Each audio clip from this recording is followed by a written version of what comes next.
Kelucuan peliharaan kalian menunjukkan kesempurnaan ciptaan Tuhan. Hewan tersusun atas miliaran sel yang saling bekerja sama. Apa itu sel? Sel adalah tempat berlangsungnya reaksi kimia yang memungkinkan kehidupan berlangsung.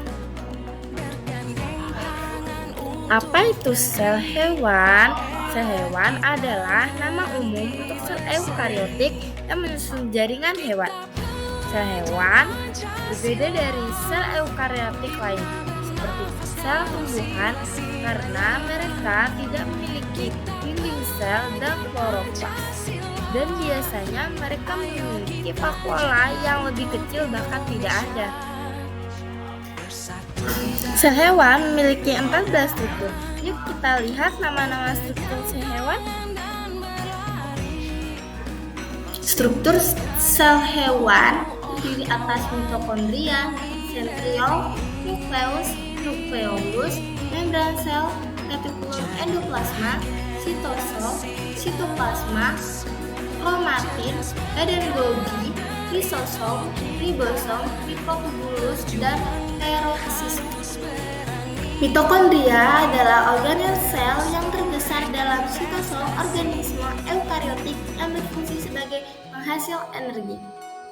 Mitokondria berfungsi sebagai mengatur energi kimia yang dikeluarkan dari oksidasi bahan makanan yang terdapat di bagian membran dalam, sebagai tempat berlangsungnya metabolisme oksidatif. Selanjutnya, sentriol adalah struktur berbentuk tabung yang terdapat dalam kebanyakan sel eukariotik. Sentriol terlibat dalam pembelahan sel serta pembentukan sili dan flagela. Sentriol tidak ditemukan pada tumbuhan, tumbuh, maupun kebanyakan tumbuh. Selanjutnya, nukleus merupakan organel yang dapat ditemukan pada sel eukariotik. Nukleus bisa ditemukan di setiap sel tubuh manusia, lalu pada beberapa sel tertentu seperti sel darah merah. Nukleus juga disebut sebagai inti sel. Nukleus biasanya terletak di tengah sel. Nukleus berfungsi sebagai mengatur seluruh kegiatan sel. Hal ini menyebabkan nukleus termasuk organel yang sangat vital bagi kehidupan karena berfungsi untuk mengendalikan seluruh kegiatan sel. Nukleolus adalah area di dalam inti sel yang terdiri dari RNA dan protein. Ini juga dikenal sebagai tempat pembuatan ribosom, yakni bagian di dalam sel, tempat di mana sintesis protein dilakukan. Bagian sel hewan selanjutnya adalah retikulum endoplasma. Retikulum endoplasma merupakan bagian dari sistem endomembran.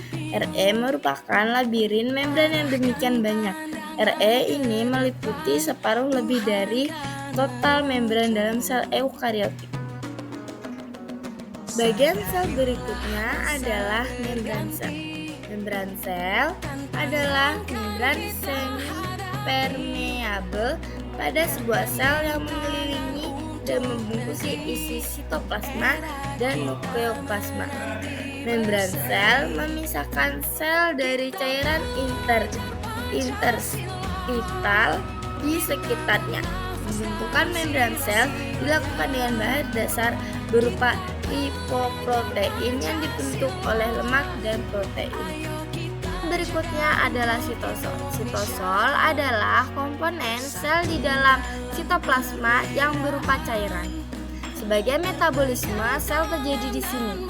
Sebagian besar sitosol terdiri atas air, ion terlarut, molekul kecil, dan sejumlah besar molekul larut air. Selanjutnya, kromatin. Kromatin atau kroma berwarna tin benang adalah kompleks dari asam deoksiribonuleat, protein histon, dan protein non-histon yang ditemukan pada inti sel eukariota. Kromatin merupakan bahan yang mudah diwarnai oleh suatu zat warna. Pada berbagai sel eukariota tingkat tinggi, ada dua bentuk kromatin pada tahap interfase, yaitu eukromatin dan heterokromatin. Sitoplasma merupakan cairan pada sel yang terbungkus membran sel.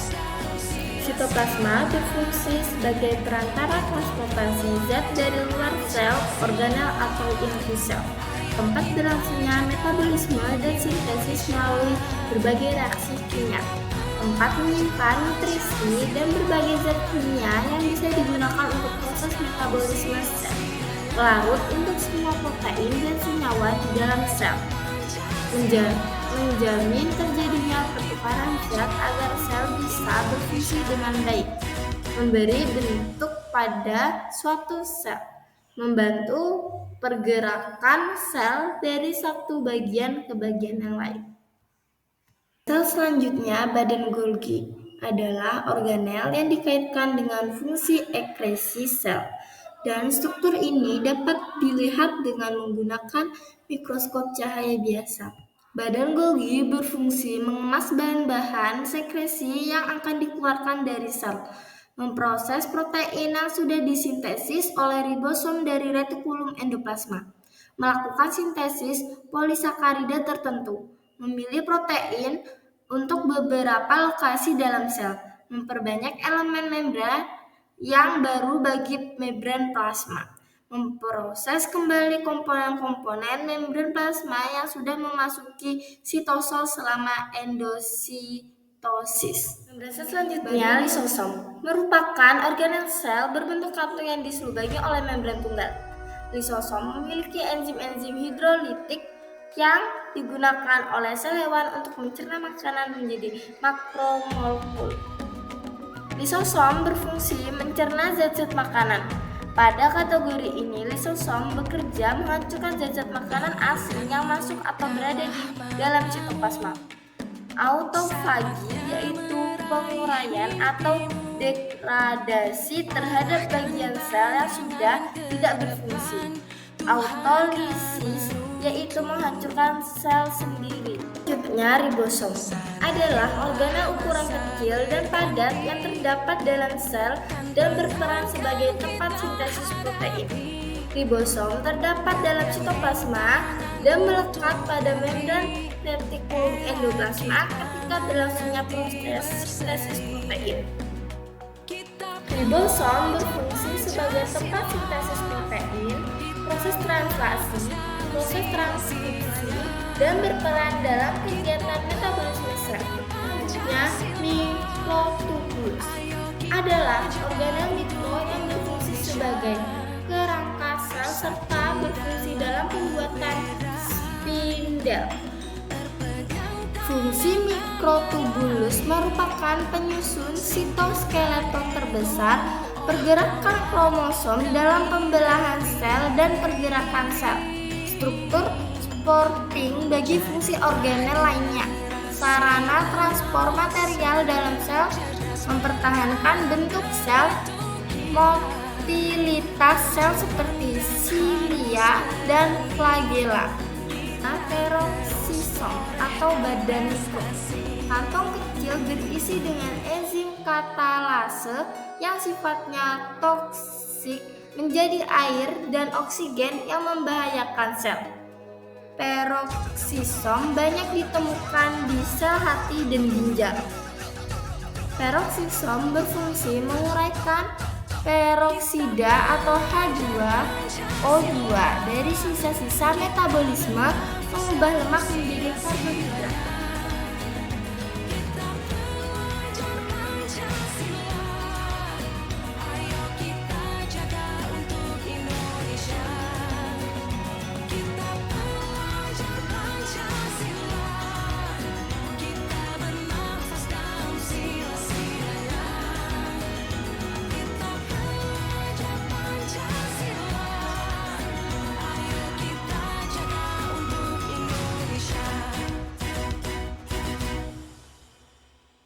Terima kasih. Wassalamualaikum warahmatullahi wabarakatuh.